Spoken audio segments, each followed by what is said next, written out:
Hi friends, this week we're making hollow donuts, a decadent, slightly sweet dough fried until puffy golden perfection. This seemingly simple recipe can be a bit tricky to make, so in this video I'm sharing all the tips and tricks. Enjoy the recipe! We need the following ingredients: self-rising flour, sugar, vanilla sugar, baking powder, low-fat milk, white sesame seeds, and vegetable oil for deep frying. Let's start by measuring the self-rising flour. To ensure we're precise with the measurements, we measure the flour and then level it off. We need 3 cups of self-rising flour. Next, add sugar, the vanilla sugar, and the baking powder.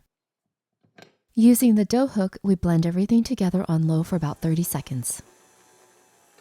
Now let's gradually pour in the milk and continue mixing on low speed. Let's use a spatula to scrape around the bowl and push the dry ingredients into the center. Once all the dry ingredients are incorporated, increase the speed to medium and continue mixing for 5 minutes. The dough should take shape and start pulling away from the bowl. Let's check the consistency of the dough. As we can see, the dough is still sticking to the sides of the bowl. Touching the dough, we find it rather sticky. So let's add another tablespoon of flour and continue mixing. The results of the dough: it should be soft and moist and slightly tacky, but not sticky and wet. Now let's lightly flour our hands. We gently work the dough for about a minute or so to smooth it out. Let's cover the bowl with plastic wrap, and then we place the bowl into the oven. We leave the oven light on and let the dough rest inside for 1 hour. After the dough has rested for an hour, it will have risen, and we can continue with the next steps. Let's lightly flour the work surface. Let's fold the dough a few times, and then we gently knead it a few times with our palms. Let's not overwork the dough. This should take about a minute. Dust with more flour if the dough gets sticky. The dough should be very soft and pliable. Roll out the dough and shape it into a log. We cut the log in half, and then we cut each half into 6 equal pieces. If we'd like, we can use a food scale to make sure each piece of dough is the same weight. Let's take each of the sections of dough and then shape it into a little ball. Place all of the dough balls onto a baking tray lined with parchment paper. Again, we cover the dough with plastic wrap and then let it rest in the oven for another 15 minutes. Let's lightly flour the work surface and the rolling pin. We take one of the dough balls and then press one side into the sesame seeds. Flip the dough over and then press the other side into the sesame seeds. And now we repeat the same process with the flour. Using a rolling pin, we flatten the dough into a circle about 5 inches in diameter.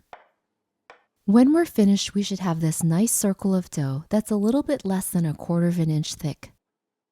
And we keep going until all the donuts are made. We should have approximately 12 donuts when we're finished. To make these donuts successfully, they should be nice and puffy and golden brown. The inside should have a pocket, and hence the name hollow donut. There are 3 important things to keep in mind. First, we need to use plenty of oil when deep frying. The oil level should be at least 1.5 to 2 inches high in the pot that we're using. Second, the temperature of the oil is really important too. It's best to use a thermometer when deep frying, as we can keep an eye on the temperature and keep it constant.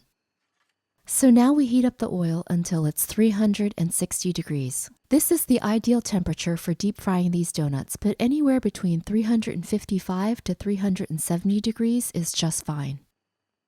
After the oil gets to temperature, gently drop in the dough. Let's use our chopsticks to move it slightly so that it doesn't stick to the bottom. In about 10 seconds, the donut should float to the top. As soon as it reaches the top, quickly flip it over, fry for 2 seconds, and then flip it over again. Continue this process and we should see the donut start to puff up in the middle. So the third important thing to keep in mind is that we need to flip the donut constantly so that it has an opportunity to puff up. Now we continue frying until both sides are golden brown. It should take about another minute or so, and we don't have to flip it quite so often. Now let's remove the donut and place it on paper towels to soak up the excess oil. If the donuts are not puffing up in the middle, I have a really easy trick to try. Take a pastry brush and dab it in some water and then blot the excess using a towel. Now lightly moisten each side with the water. Because we're deep frying, we really want to be careful and not use too much water. With this easy little trick, you'll have perfectly puffy donuts every time.